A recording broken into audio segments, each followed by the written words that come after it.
சாப்பிடுங்க கொடுத்துட்றேன். அம்மா இப்படி வா. எங்கே தாத்தா? எங்கே ரொம்ப ஆளாக காணீங்க? இதில் பணம் இருக்குது. சாப்பிடுங்க, சாப்பிட்டு ஓரம் போங்க. அதெல்லாம் ஏன் கை நிட்டுறீங்க? பாட்டில் பொறுக்கிறீங்களா? இது கடையில் போன காசு இருக்குது, வாங்கி சாப்பிடுங்க. ஏன் கை நிட்டுறீங்க? சாப்பிடுங்க போங்க.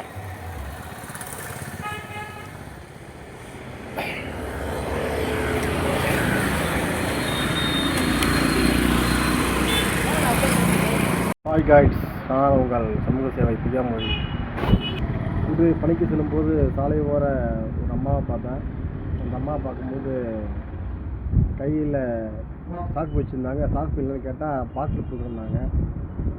சரி போய்க்குமா அப்படின்ட்டு நான், மக்கள் கையே ஏறாதீங்க, ஏன் கையே ஏறுறீங்க? பாட்டில் உருக்குறீங்களா, கடையில் போடுறீங்களா, பைசா வாங்கி சாப்பிடுங்க, ஏன் மக்கள் கையே ஏறுறீங்க அப்படின்னு சொல்லிவிட்டு நான் உங்களுக்கு சாப்பிட வாங்கி கொடுத்தேன்.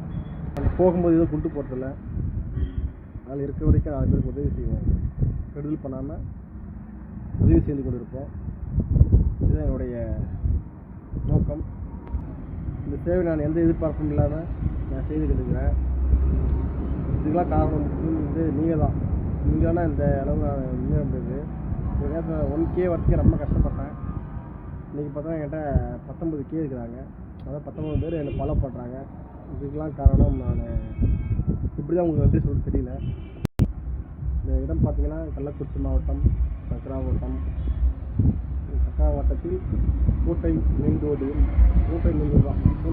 தான் இந்த அம்மா காப்பாற்றிட்டேன். நான் ஒரு பெருசாக ஒரு நல்ல இல்லை, சாதாரண கூலி வேலை செஞ்சுக்கிறேன். மறுபடியும் ஏன் சொல்கிறேன்னா, நான் இந்த கூலி வேலை செய்யும்போது இந்த சேவை செய்கிறேன். இன்னும் ஏகப்பட்ட பணம் என்கிட்ட இருந்தாலும் ஏகப்பட்ட எண்ணற்ற சேவைகள் செய்திருக்கேன். நிறைய பேர் எனக்கு கேட்குறது எல்லாமே துணி,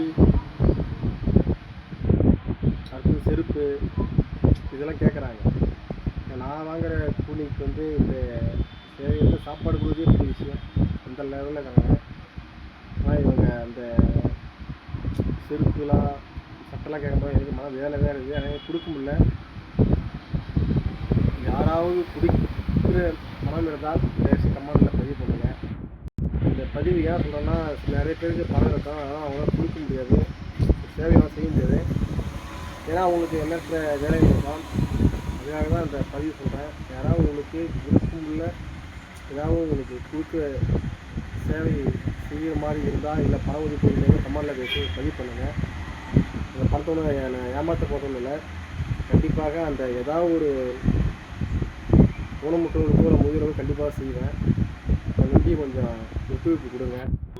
என்கிட்ட இந்த செய்கிற மனப்பான்மை தான். என்கிட்ட பைசா இல்லை, அதான் பைசா மட்டும் மனப்பான்மை இருக்காது. இதுதான் விஷயம்.